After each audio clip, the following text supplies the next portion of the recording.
আজকে আমরা যেটা নিয়ে কথা বলবো সেটা হচ্ছে কিভাবে ইংলিশের কিছু বেসিক জিনিস দিয়ে আমরা শুরু করতে পারি এবং একদম প্রো যদি নাও হন অ্যাটলিস্ট আপনার ওই অ্যাবিলিটিটা হবে যার মাধ্যমে আপনি একটা নর্মাল কনভারসেশন ক্যারি আউট করতে পারবেন।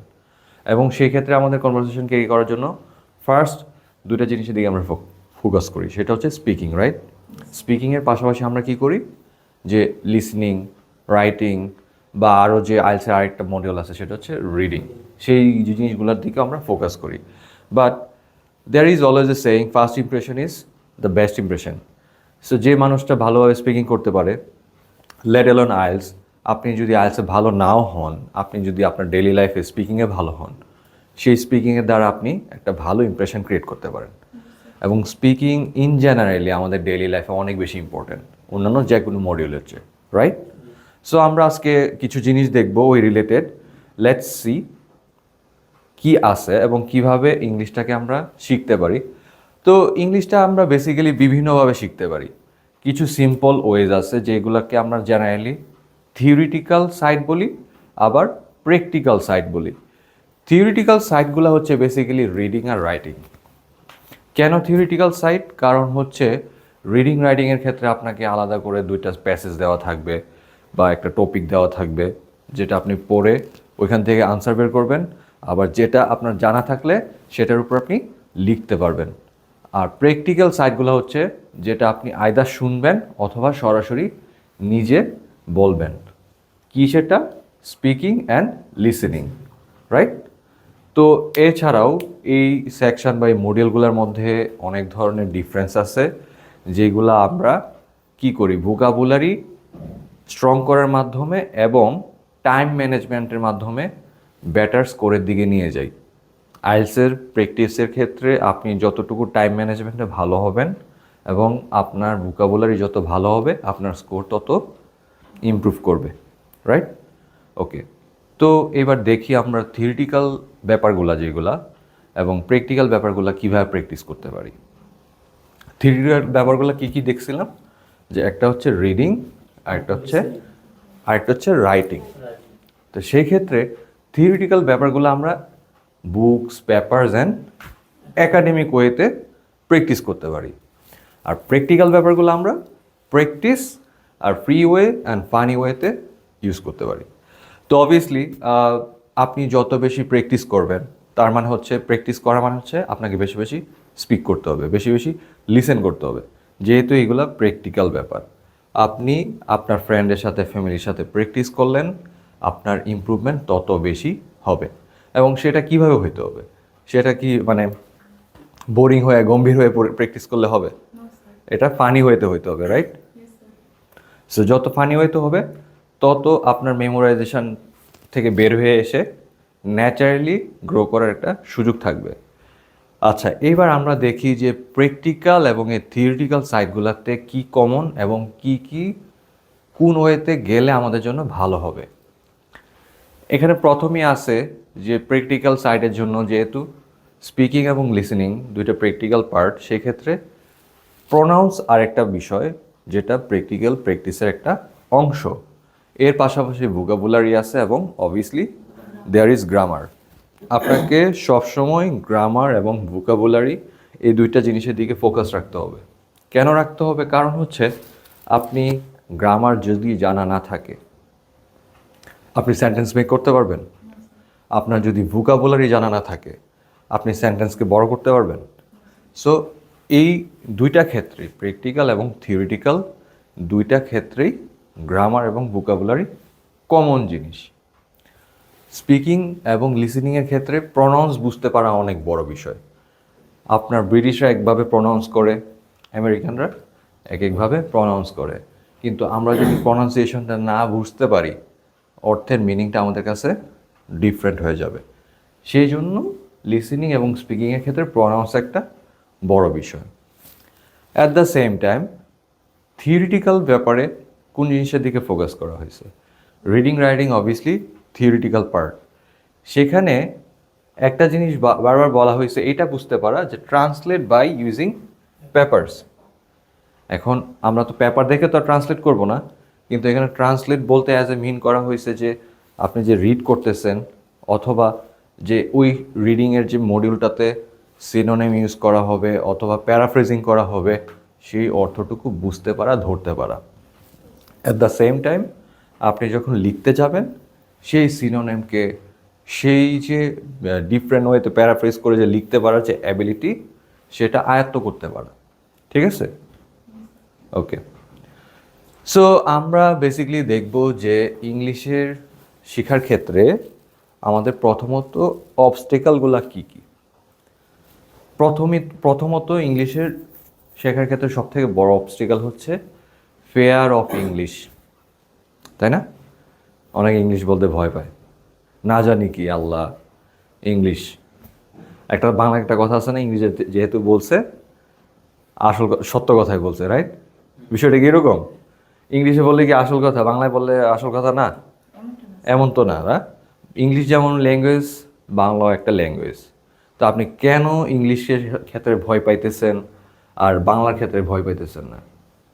আপনি বাংলার ক্ষেত্রে ভয় পাইতেছেন এই জন্য বাংলা শেখার জন্য আপনি এখানে আসেন না, বাংলা শিখছেন ফ্রিতে আপনার ফ্যামিলি সারাউন্ডিংসে, রাইট? সেই জন্য বাংলা নিয়ে আপনার কোনো ফেয়ার নেই। আজকে আপনি ব্রিটিশের ঘরে জন্ম হয়তো ওইখানে শিখতেন, দেখতেন যে আপনার ইংলিশ নিয়ে কোনো ফেয়ার নেই। সো এটা ন্যাচারাল একটা বিষয়, এনভায়রনমেন্টের একটা বিষয়। আপনি আপনার সারাউন্ডিংস, আপনার এনভায়রনমেন্টকে ওইভাবে চেঞ্জ করবেন, দেখবেন যে আপনার ফেয়ার অফ যে ইংলিশ বলে একটা ব্যাপার আছে সেটা কেটে গেছে। তো আমরা এখন এই জায়গায় দেখব যে এই ফেয়ারটাকে আমরা কিভাবে ওভারকাম করতে পারি। Well, hairs the thing, Trump তো ক্ষমতায় আসছে, রাইট? সবাই ধরে ধরে বের করে দিতেছে। এখন মজার বিষয় হচ্ছে ট্রাম্প যাদেরকে বের করতেছে এদের অনেক ইংলিশ পারে না। হিসপানিক আছে, স্প্যানিশ আছে, স্প্যানিশ স্পিকার মানে স্প্যানিশ নেশন না, মোস্ট অফ দ্য যাদেরকে বের করে দিচ্ছে ওরা হচ্ছে লাতিন আমেরিকার, এল সালভাদর, কলম্বিয়া, ভেনেজুয়েলা, ওইসব কান্ট্রির। তা আবার কার্টেল বুঝছেন, সন্ত্রাসী এসে ঢুকছে, ইংলিশ পারে না। একাদশে সন্ত্রাসী, এর মধ্যে আবার ইংলিশ পারে না, ওরা রাখবে না। তো ফার্স্ট অফ অল আমাদের ইংলিশ শিখতে হবে আমেরিকা যাইতে হলে। শুধু আমেরিকা না, পৃথিবীর যে কান্ট্রিতেই যান, ফার্স্ট অবস্টেকাল হিসেবে ওরা আপনাকে একটা ল্যাঙ্গুয়েজ রিকোয়ারমেন্ট দিয়ে দিবে। জাপানে যে যদি ইংলিশ বলতে থাকেন লাভ হবে না, জাপানে যে ইংলিশের পাশাপাশি জাপানিজও জানতে হবে। তো আমরা যেহেতু এখানে ইংলিশ শিখতে আসি, আমরা ইংলিশটাই শিখি, রাইট? জাপানিজ না শিখি। তো ঠিক আছে, ট্রাম্প চায় হচ্ছে আপনারা ইংলিশ শিখেন, সো আপনারা ইংরেজিতে ভালো করেন, সেটা আমিও চাই। চলেন আমরা সামনে দেখি কি করা যায়। ওকে, এখানে ইংলিশের ব্যাপারে একটু বলা হয়েছে যে ইংলিশ অ্যাজ এ ল্যাঙ্গুয়েজ এটা কতটুকু dominant language in the world. আমরা জানি যে পৃথিবীর অলমোস্ট 1.5 বিলিয়ন লোকজন ইংরেজিতে কথা বলে, রাইট? পৃথিবীর অলমোস্ট 140টা দেশে অফিসিয়াল, নন অফিসিয়াল সেকেন্ড ল্যাঙ্গুয়েজ হিসেবে ডেইলি ইংরেজির ব্যবহার আছে। সো ইটস ভেরি সিগনিফিক্যান্ট যে ইংলিশ খুবই নেসেসারি একটা ল্যাঙ্গুয়েজ, এবং এটা বলতে পারা, জানা এবং এই ল্যাঙ্গুয়েজের মাধ্যমে নিজেকে রিপ্রেজেন্ট করতে পারা আমাদের একটা নেসেসিটি হয়ে গেছে বর্তমানে। Okay, let's see how we will overcome fear of English. প্রথমত তিনটা জিনিস ইংলিশে যেগুলো আমাদের মানে ভয়ের কারণ হয়ে দাঁড়ায়, একদম বেসিক। কি? আরে না পারলে তো লজ্জা পাওয়া যাব, right? The fear of failure, মানে পারতেছেন না, পারলে আপনি মানে যদি বলতে যান, এখন যদি ভুল হয়ে যায় লজ্জা পেয়ে যাবেন, রাইট? আপনি যদি না পারলেন তো লজ্জা পেয়ে গেলেন, এই একটা ভয়। তারপর কি? বিং মিসআন্ডারস্টুড, আপনি পারেন না তো ভুল তো হবেই, রাইট? এখন কেউ আপনার ভুল বুঝুক আর না বুঝুক এতে কিছু আসা যায়? এতে কিছু মনে করার কিছু আছে? সো এটা অনেকেই মনে করে আমি পারি না বললে ভুল হয়ে যাবে, আবার বলতে গেছে ভুল হয়েছে, এখন আরেকজন উল্টা আরও ওনাকে মানে শেম করতেছে, যেটা আমাদের সোসাইটিতে নর্মালি হয়। এরপর কি আছে? গ্রামার মিস্টেক্স, মানে এটা একদম কমন বিষয়। প্রথমত কি যে স্যার ইংলিশ পারি না, গ্রামার পারি না। পারেন না তো কি হয়েছে, শিখবেন, কিন্তু এই ফেয়ার থেকে বের হয়ে আসতে হবে। পারেন না বলে চুপ করে থাকলে হবে না, বলতে হবে, রাইট? আপনি বলার মাধ্যমে এই ফেয়ারগুলো কাটাবেন। কিন্তু মোরাললেস না পারতে পারা বা বলতে গেলে যে ভুল হওয়া এবং গ্রামারের যে ভয়, গ্রামার না পারাটা, এইগুলা হচ্ছে স্পিকিংয়ের ক্ষেত্রে দ্য মোস্ট কমন রিজন যে মানুষ ভয় পায় ইংলিশ বলার ক্ষেত্রে। Right Raymond? ওকে, সো আমরা দেখি এটার সাথে সাথে আরও কী কী জিনিস আছে যে এই ফেয়ারের সাথে সম্পর্কিত। আপনি পারেন না, তো এখন না পারাটা দোষের কিছু না। নাই পারতে পারে একটা মানুষ, কেউই সব কিছু পারে না, বাট শিখতে পারার বা শেখার জন্য যে ইন্টারেস্টটা, সেটা হচ্ছে বেশি ইম্পর্টেন্ট জিনিস, যে আপনি আপনার এফোর্ট দিয়ে শিখতে চাইতেছেন কিনা। রাইট? তো এখন যে ব্যক্তি পারে না, স্বাভাবিকভাবেই তাকে যদি আমি একটা হুট করে কোয়েশ্চেন করে বসি, তার মধ্যে একটা অ্যাংজাইটি কাজ করবে না? অ্যাংজাইটি অ্যাটাক হবে না? দিস হ্যাপেন্স অ্যাজ ওয়েল যখন আপনি হঠাৎ করে কাউকে দাঁড়া করায় দেন যে বলেন ইংলিশে 10টা প্যাসেজ বলেন। রাইট? অ্যাংজাইটি অ্যাটাক হয়।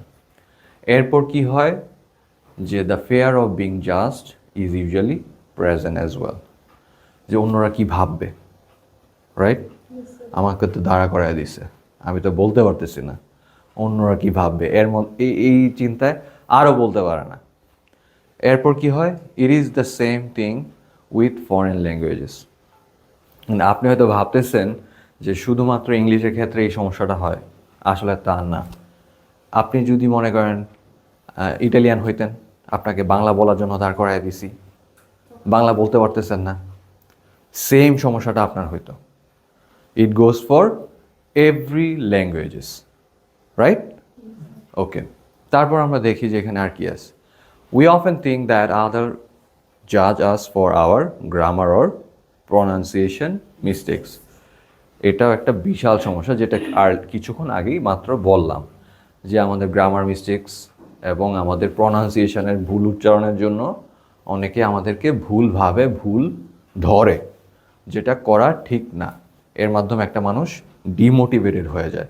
এর মাধ্যমে আপনি তাকে কোনো হেল্প করতেছেন না, আসলে এর মাধ্যমে আপনি তার ক্ষতিই করতেছেন। আপনি তাকে এই কথা না বলে যদি এইভাবে এনকারেজ করেন যে যা ভুল হয়েছে হয়েছে, আপনি ভুলটাকে পরবর্তীতে শুধরে নেবেন এবং বেশি বেশি প্র্যাকটিস করবেন, তাইলে আজকে আমাদের দেশের এই অবস্থা হতো না। 10-15 বছর এক একজন গ্রামার পড়ে আসছেন না? সে ছোটোবেলা থেকে পড়ে আসতেছেন, তো গ্রামার পড়ে আইসা এখন ইংলিশ বলতে পারতেছেন না। তো কি গ্রামার শিখছেন? কয়টা গ্রামারের রুলস মনে আছে? গ্রামার দিয়ে সবসময় ইংলিশ বলতে পারা যায় না, হয়তো বা ইংলিশের টেকনিক্যাল ব্যাপারগুলো শেখা যায়, গ্রামার দিয়ে সবসময় ইংলিশ বলতে পারা যায় না। এরকম সাকসেস রেশিও খুব কমই আছে যারা হচ্ছে গ্রামার দিয়ে শুরু করে ইংলিশ বলতে পারতেছে।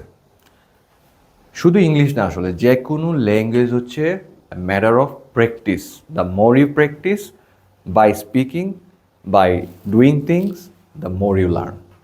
ল্যাঙ্গুয়েজ ব্যাপারটাই কাজ করে ওইভাবে। গ্রামার অবভিয়াসলি গ্রামার লাগবে, কিন্তু সেটা হচ্ছে আপনি আপনার প্র্যাকটিসের মধ্যে থেকে থেকে যখন গ্রামারকে ব্যবহার করা শিখবেন, তখন ওই জিনিসটা আপনার জন্য অনেক সহজ হয়ে যাবে। ঠিক আছে, আমরা কিছু জিনিস আইডেন্টিফাই করছি যে স্পিকিং মডিউলের ক্ষেত্রে বা ইংলিশ স্পিকিংয়ের ক্ষেত্রে আমরা আমাদের এই সমস্যাগুলোকে কিভাবে ওভারকাম করতে পারি। হ্যাঁ, ফার্স্ট অফ অল আমরা এখানে আইডেন্টিফাই করছি যে আমাদের যেই বিষয়টা নিয়ে ভয় আছে সেটাকে আইডেন্টিফাই করা। এরপর আমরা কি করছি? প্র্যাকটিস। এরপর স্পিক। এরপর হচ্ছে আস্ক কোয়েশ্চেন, স্লো ডাউন। আমরা যাই হোক বাকিগুলো আমরা ডিটেলসে আলোচনা করব। চলেন দেখি কি করা যায়। প্রথমতই আপনার সমস্যাকে আইডেন্টিফাই করতে পারা। কি আইডেন্টিফাই করলেন? আপনি try talking to yourself first. Right? আপনি কোনো একটা অ্যাটমসফিয়ার বা কোনো একটা সারাউন্ডিংসে যাওয়ার আগে সবার আগে চাবেন নিজেকে ওভাবে প্রিপেয়ার করা যেখানে আপনি নিজেকে প্রেজেন্ট করতে পারেন। Right? So that's what you have to do first. Try talking to yourself first. এরপর কি করা? Start the conversation without fear. বাংলায় আপনাকে ইন্ট্রোডাকশন দিতে বললে বা বাংলায় কোনো একটা টপিক দিলে আপনি পুরা ফুল কনফিডেন্সে কথা বলতে পারবেন, রাইট? বাট ইংলিশে দিলে হচ্ছে হ্যাঁ হ্যাঁ কী বলবো, মাথায় কাজ করতেছে না, স্যার মাথা থেকে আউট হয়ে গেছে।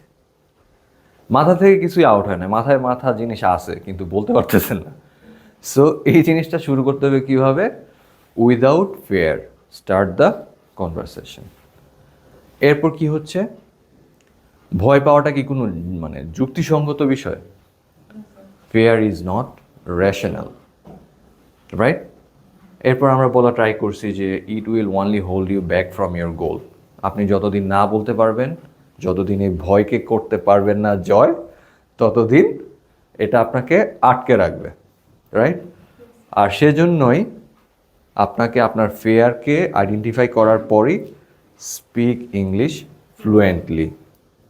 ওকে, তো স্বাভাবিকভাবে ন্যাচারাল প্রত্যেকটা মডিউলে প্র্যাকটিস পার্টটা আসবে, এবং ফর স্পিকিং পার্ট মানে প্র্যাকটিস একদম ফার্স্ট স্টেপ শুরুই করতে হবে প্র্যাকটিস দিয়ে, right? Prepare and practice. Natural জিনিসগুলা হচ্ছে কি খুবই আনকমন জিনিস, যে একটা মানুষ খুব ন্যাচারালি নিজেকে প্রথমে যা প্রেজেন্ট করতে পারতেছে, খুবই কনফিডেন্ট ফিল করতেছে, রাইট? কিন্তু ইন মোস্ট কেসেস সবাই একটু হেজিটেট ফিল করে, রাইট? একটু শাই ফিল করে, কনফিডেন্সটা একটু লো থাকে। সেই ক্ষেত্রে কি করতে হবে, যে নিজেকে ওই জায়গায় নিয়ে যাইতে হবে। Through what? Through practice. তারপর কি করতে হবে? Invest your time energy into practice, improvement will be over time. আপনি যত বেশি প্র্যাকটিস করবেন, আপনার সময় আপনি যতটুকু কাজে লাগাবেন প্র্যাকটিসের ক্ষেত্রে, আপনার ইমপ্রুভমেন্ট ঠিক ততটুকুই হবে, এবং আপনি আপনার সাকসেস নিজের চোখের সামনে দেখতে পারবেন। আপনার কতটুকু ইমপ্রুভ হয়েছে, কতটুকু ভালো করতেছেন, 1 মাস আগে কেমন ছিলেন, 1 মাস পরে কেমন আছেন, এটা সরাসরি নিজে দেখতে পারবেন, right? Am I right? Okay.